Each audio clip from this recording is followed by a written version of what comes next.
Price Lord. ஆண்டவராக இயேசு கிறிஸ்துவ நம்ம மகிமைப்படுவதாக உங்களையும் இந்த நாள் சந்திக்கிறதுல மிக மகிழ்ச்சி அடைகிறேன். இந்த காலை நேரத்துலேயும் உங்களோட உங்கள் வார்த்தை மூலியமாக பேச விரும்ப ஆசைப்படுறார். இந்த வார்த்தை என்னென்னா, ஏசாயா 41:10 நீ பயப்படாதே, நான் உன்னோடு இருக்கிறேன்.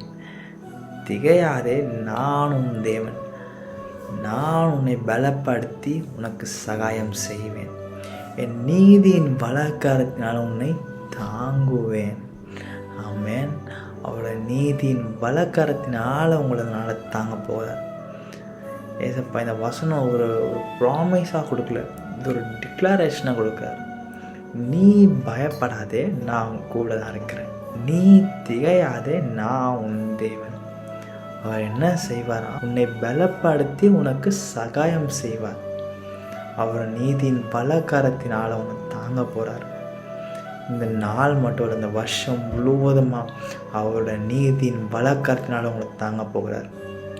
நீங்கள் போகிற பாதை எதுவாக இருந்தாலும் பிரச்சனையே இல்லைங்க. அவரை நம்புங்க, வேதவசனத்தை படிங்க, அவரோட டைம் ஸ்பெண்ட் பண்ணுங்கள்.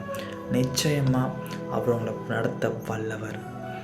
என்ன பிரச்சனையாக இருந்தாலும், எந்த இடத்துல இருந்தாலும் பயப்படாதீங்க. இந்த வார்த்தையை சொல்லுங்கள், நான் பயப்பட மாட்டேன், ஏசப்பா என் கூட இருக்கார். அம்மேன். அதுலேயும் இந்த வார்த்தையை அப்பப்போ சொல்லிக்கொண்டே இருங்க. ஏன்னா சத்தனோட வேலை என்னென்னா, உங்களை பயப்படுத்துறது தான் அவரோட பிரதான வேலையே அவனுக்கு. ஏன்னா நம்மளுக்குள்ள பயத்தை போட்டானா போதும், ஓவர் திங்கிங் ஆரம்பிச்சிடும்.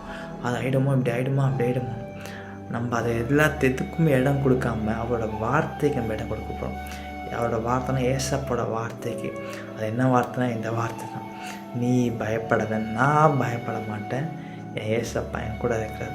அவருடைய வலது கரத்தினால் என்னை தாங்க போகிறார். அம்மேன். நிச்சயமாக ஏசப்பா உங்களோட வாழ்க்கையில் பெரிய அற்புதம் செய்வார். Amen. May God bless you. Have a wonderful day. நான் முழுவதுமாக அந்த வார்த்தை அறிக்கை செய்யுங்க, சந்தோஷம் ஆரம்பிங்க. ஏசப்பா அவங்க கூடவே இருக்கார். அம்மேன்.